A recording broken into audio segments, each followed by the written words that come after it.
Hello दोस्तों, sorry आज मैं लाइव नहीं आ सकूंगा। ओके, तो ये वीडियो रिकॉर्ड मैं करके डाल रहा हूँ क्योंकि शाम को जो इस टाइम में अगर देखूँ तो इस टाइम मैं फंक्शन में हूँ, किसी फंक्शन में मुझे अटेंड करना था, तो मुझे लगा कि आपके लिए वीडियो जरूर दूँ। तो हम स्टार्ट करते हैं 31 क्वेश्चन। अगर मैं लाइव नहीं हूँ फिर भी आप ये देखें कि आप साथ साथ रिप्लाई जरूर करें और इसके क्वेश्चंस का देखें कितने क्वेश्चन आपके ठीक होते हैं। Okay, a right circular cylinder open at top is filled with water। कहता है कि राइट सर्कुलर इस तरह से कोई मेरे पास यहाँ पे सिलेंडर है, ठीक है, और ये ऊपर से ओपन है and rotated about it's vertical axis, इस एक्सिस पे ही वो घूम रहा है, वर्टिकल एक्सिस पे गोल घूम रहा है इस तरह से। At such speed that the half of the water spill out, इतनी स्पीड पे हमने घुमाया कि उसका पूरा जो पानी था अब वो आधा रह गया, आधा बाहर गिर गया है। Okay, what is the value of pressure at the centre of the bottom.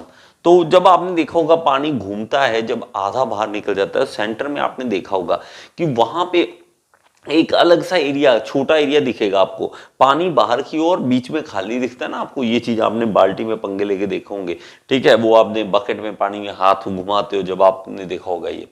तो वो इसमें क्या होगा, तो प्रेशर क्या होगा बॉटम पे, तो वो क्या होगा बॉटम पे प्रेशर। तो वो देखने के लिए ऑप्शन देखें, हमारे पास ऑप्शन कौन कौन से हैं। 1/2 it's value when cylinder was full, तो हाफ हो जाएगा प्रेशर का वैल्यू। 1/4 इट्स वैल्यू, 1/4 हो जाएगा, 0 हो जाएगा, या इनसफिशिएंट डाटा। तो इसका राइट आंसर क्या है, right answer please comment box में जरूर बताएं। तो इसका राइट आंसर है 0। 0 होता है बेटा, बीच में सेंटर में हमारे पास जो प्रेशर होगा वो 0 हो जाएगा। ओके, नेक्स्ट चलते हैं। The horse power per ton of refrigeration is expressed as, तो हमारे पास हॉर्स पावर जब हमें निकालनी हो पर टन ऑफ रेफ्रिजरेशन, वो कैसे निकालेंगे। तो इसका फॉर्मूला आपके पास 2-3 हमने ऑप्शन दिए हुए हैं, कौन सा इसका सही है वो आपको कमेंट बॉक्स में बताना है। तो इसका राइट आंसर क्या है, इसका राइट आंसर है ए। इसका फॉर्मूला याद कर लें बेटा, ये न्यूमेरिकल में पूछा हुआ है तो आपको ये याद करना है, अपॉन COP। ये क्या है, ये है 1 ton of 1 horse power, 1 horse power per ton of refrigeration, per ton of 1 ton refrigeration के लिए कितना हॉर्स पावर है, ठीक है, 1 horse power, how much horse power, इस तरह से, ठीक है। तो पर टन रेफ्रिजरेशन के लिए, 1 टन रेफ्रिजरेशन के लिए, इस तरह से आप इसको बता सकते हैं।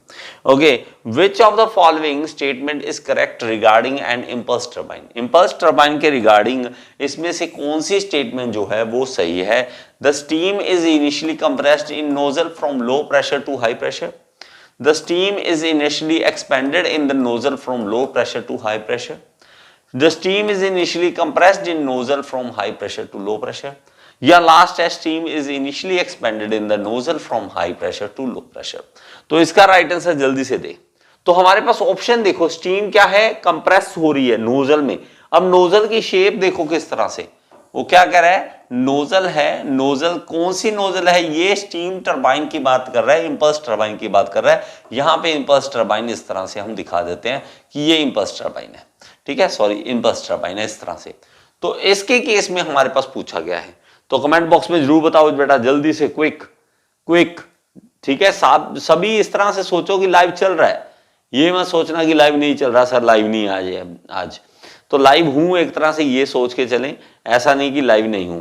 तो हमारे पास इसमें क्या होगा, तो इस केस में हमारे पास ये देखें कि स्टीम जो होगा एक्सपैंड करेगा नोजल में from high pressure to low pressure, वो क्या करता है, एक्सपैंड कर देता है। तो हमारे पास वो एक्सपैंड करेगा तो वो हमारे पास क्या होगा, स्टीम जो है initially expanded in the nozzle, तो from high pressure to low pressure is the right answer. A draft tube is used with, draft tube किसके साथ यूज की जाती है, impulse turbine, Pelton wheel, reaction turbine या axial. तो इसका right answer क्या है बेटा, जल्दी से लिख दे। तो इसका राइट आंसर क्या है, रिएक्शन टरबाइन के साथ हम ड्राफ्ट ट्यूब का इस्तेमाल करते हैं। For Newtonian fluid behaviour the stress, shear stress exerted by fluid is equal to, तो शियर स्ट्रेस किसके इक्वल होगा। तो हमने ये चीज पढ़ी हुई है बेटा, shear stress is directly proportional to du by dy, ये चीज आपने पढ़ी होगी, ठीक है, ये न्यूटोनियन का हमारे पास देखते हैं, जब हम न्यूटन का लॉ पर न्यूटोनियन फ्लूइड के बारे में पढ़ते हैं तो हमारे पास क्या आता है, shear stress is directly proportional to du by dy। du by dy क्या है कि हमारे पास इस तरह से हाइट बढ़ती रहती है, y बढ़ता रहता है, और इस तरह से स्पीड जो है वो बढ़ती रहती है, du जो है वो लगातार बढ़ता रहता है, y इधर बढ़ता रहता है। तो इसको क्या कहेंगे हम, फ्लूइड विस्कोसिटी डिवाइडेड बाय, तो हमारे पास ये नहीं है, फ्लूइड विस्कोसिटी की बात नहीं कर रहा है, तो fluid viscosity divided by the velocity gradient perpendicular to the direction of shear. तो हमारे पास इसमें पूछा क्या है, ये देखिए, product of fluid viscosity and the fluid gradient parallel to the direction of shear, product of fluid viscosity and the velocity gradient perpendicular to the direction of shear. तो इसका राइट आंसर बताना है बेटा आपको। तो राइट आंसर इसका क्या होगा, तो इसका राइट आंसर जल्दी से क्विक, तो इसका राइट आंसर क्या होगा, product of fluid viscosity, product of fluid viscosity and the velocity gradient perpendicular to the direction of shear. इसका मतलब क्या है कि हमने जैसे ये लिखा था du by dy, तो हमारे पास ये क्या आ जाता है, यहां पे आ जाता है एक कांस्टेंट जिसको हम कह देते हैं म्यू, और ये du by dy। तो हमारे पास D is the right answer. Which of the following are advantages of impulse turbine over reaction turbine? कि impulse turbine के क्या फायदे हैं over reaction turbine? Occupies less space per unit power. Compounding is not necessary for speed reduction as the rotor speed are usually low. Suitable for high power generation. तो B and C ठीक है, A ठीक है, C ठीक है, या A and C ठीक है? तो इसका राइट आंसर कौन देगा बेटा, जल्दी से। तो हमारे पास कौन सा है फायदा इंपल्स टरबाइन का फायदा, ये इंपल्स टरबाइन का फायदा रिएक्शन टरबाइन के। तो इसमें जो देखें तो हमारे पास जो मेरे भाई साहब बी और सी ये हमारे पास राइट आंसर है। क्या, क्योंकि ये लेस स्पेस नहीं लेता बेटा, इंपल्स टरबाइन जो है वो लेस स्पेस नहीं लेता है। लेकिन ये जो बातें हैं, कंपाउंडिंग नेसेसरी नहीं है, ठीक है, इंपल्स टरबाइन में, suitable for high power generation, तो ये भी बात सही है। तो इसलिए B and C is the right option. Okay, the compressor used in gas turbine are typically of which type? तो हमारे पास कंप्रेसर जो यूज किया जाता है गैस टरबाइन में वो कौन सा होता है, सेंट्रीफ्यूगल, सेंट्रीपिटल, रेसिप्रोकेटिंग या एक्सियल? तो आपने देखा होगा कि हमारे पास जब सामने हम लगाते हैं इसको, ठीक है, गैस टरबाइन को और कंप्रेसर को यूज करते हैं, इस तरह से हमारे पास यहाँ पे कंप्रेसर, यहाँ पे हमारे पास गैस टरबाइन होता है, तो सामने से हवा एंटर करती है, तो आप देखेंगे कंप्रेसर जो होता है एक्सियली फ्लो कराएंगे उसमें, तो एक्सियल फ्लो के लिए एक्सियल कंप्रेसर हम यूज करेंगे।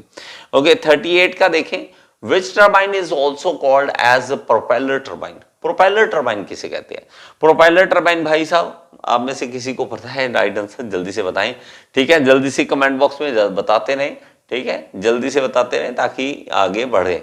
ओके, तो कैप्लान टरबाइन, फ्रांसिस, पेल्टन या थॉमसन टरबाइन? तो इसका राइट आंसर क्या है, Kaplan turbine is a propeller turbine. Propeller turbine क्या है, कैप्लान टरबाइन है। अकॉर्डिंग टू बर्नौलीज प्रिंसिपल, ठीक है, अकॉर्डिंग टू बर्नौलीज प्रिंसिपल के अकॉर्डिंग क्या है, in fluid dynamics for inviscid flow increase in speed of fluid leads to which of the following?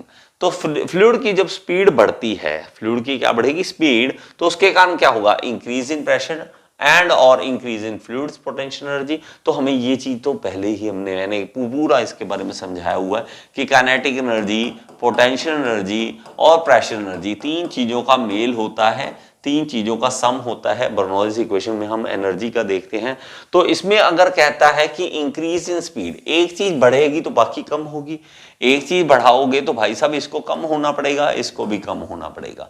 तो potential energy और प्रेशर एनर्जी हमारी क्या करेगी, डिक्रीज। तो decrease in pressure, increase in नहीं, इंक्रीज इन प्रेशर नहीं, इंक्रीज तो होना ही नहीं, डिक्रीज इन प्रेशर। सो ये आपका राइट आंसर होगा, decrease in pressure and decrease in fluids potential energy. तो ये दो, ये वाला D is the right answer. Okay, 40th देखें, the material commonly use for aircraft gas turbine. तो इसका राइट आंसर क्या होगा, जल्दी से बताएं, ठीक है। एयरक्राफ्ट में एक ही चीज याद रखें, हमेशा हल्की चीज यूज करनी होती है हमें, तो इसमें कौन सा होगा, इसका राइट आंसर है ड्यूरेलियम। ड्यूरेलियम जो प्रोडक्ट हमारे पास मटेरियल है वो हम यहाँ पे यूज करेंगे। Okay, the difference of absolute pressure and the local atmospheric pressure is known as. तो कमेंट बॉक्स में बताते रहें बेटा, कमेंट बॉक्स में बताते रहें ताकि हम आगे चल सकें, ठीक है, कमेंट बॉक्स में बताते रहें।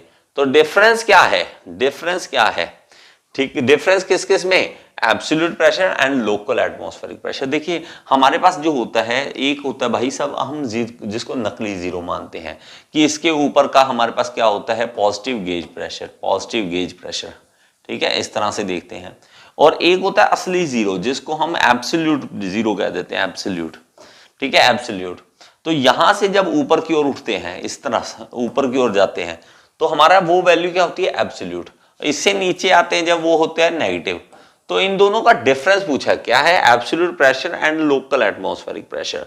तो इसका right answer negative pressure, positive pressure, gauge pressure या हाइड्रोलिक प्रेशर बोलेंगे। इसका राइट आंसर जल्दी से दें, स्पीड अप, थोड़ा सा स्पीड अप करें यार बेटा, ठीक है, जल्दी से जल्दी आंसर दें ताकि हम आगे बढ़ सकें। तो इसका राइट आंसर क्या होगा, तो इसको हम क्या कह देंगे, हमारा गेज प्रेशर, क्या कह देंगे हम, गेज प्रेशर, ठीक है। तो ये आपको पता होना चाहिए। देखो बेटा एब्सोल्यूट प्रेशर क्या होता है, एब्सोल्यूट प्रेशर, एब्सोल्यूट प्रेशर हम फॉर्मूला याद करा हुआ ना आपने।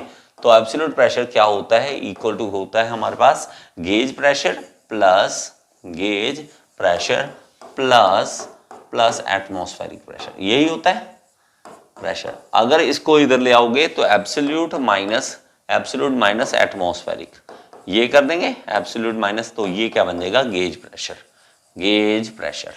तो ये इसका राइट आंसर होगा। Okay, sum of pressure head and elevation head is known as. तो pressure head and pressure head हो गया, ठीक है, और एलिवेशन मतलब potential head, potential head, potential energy, potential head, ऐसे लिख देता हूं। तो इन दोनों के सम को क्या कहेंगे, dynamic head, static head, direct head या पोटेंशियल हेड, जल्दी से बताएं। 42 का साथ में 42A 42B इस तरह से लिखते जाएं। तो इसका राइट आंसर क्या होगा, इसका राइट आंसर है स्टैटिक हेड। इसको हम क्या बोल देते हैं, हम स्टैटिक हेड बोल देते हैं। Specific gravity is defined as the ratio of density of fluid and the density of water at which the temperature is। तो हमारे पास ये कौन सा टेम्परेचर लेते हैं, कौन सा टेम्परेचर लेंगे, ठीक है, मतलब हमारा वाटर जो है किस टेम्परेचर पे होना चाहिए।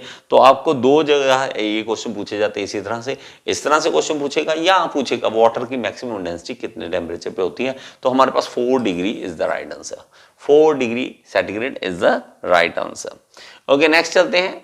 Falling drops of water become sphere due to the property of। तो जो हमारे पास ड्रॉप आती है, इस तरह पानी की ड्रॉप आती है इस तरह से, तो वो क्या करती है, वो स्फीयर बन जाती है। वो क्या बन जाती है, पानी गोल स्फीयर बन जाती है। तो हमारे पास वो किस तरह से, किसके कारण बनती है, एडहेजन, कोहेजन, सरफेस टेंशन या विस्कोसिटी। तो इसका राइट आंसर क्या है, जल्दी से, तो इसका राइट आंसर है surface tension, surface tension. Fluid flow in straight circular pipe is typically laminar in nature when the Reynolds number is।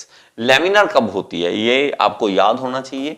Reynolds number less than 2000 होता है तो मीन्स वो laminar है, laminar है। ये सारी हमेशा के लिए, जिंदगी के लिए याद कर लें। Reynolds number greater than 4000 जब होता है तो हमारे पास वो turbulent flow होता है, turbulent।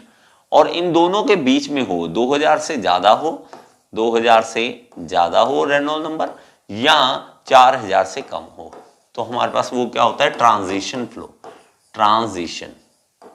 ओके, तो ये 3 अलग अलग तरह के होते हैं। तो हमारे पास लेस देन 2000 पूछा है, ठीक है, तो मतलब लेमिनार पूछा है तो लेस देन 2000 हमारे पास आंसर आएगा। आज के लिए इतना बहुत होगा और कल दोबारा लाइव में आपको मिलूंगा ताकि आपके साथ और ज़्यादा इंटरेक्शन कर सकूं। अगर आप में से कोई एसएससी जेईई की प्रिपरेशन करना चाहता है, यहाँ पे ऐप का लिंक दे रहा हूँ, ऐप जरूर डाउनलोड करें ताकि आपको इस तरह के कोर्स में करने में हेल्प मिल सके। Thank you so much, next video में फिर से मिलेंगे।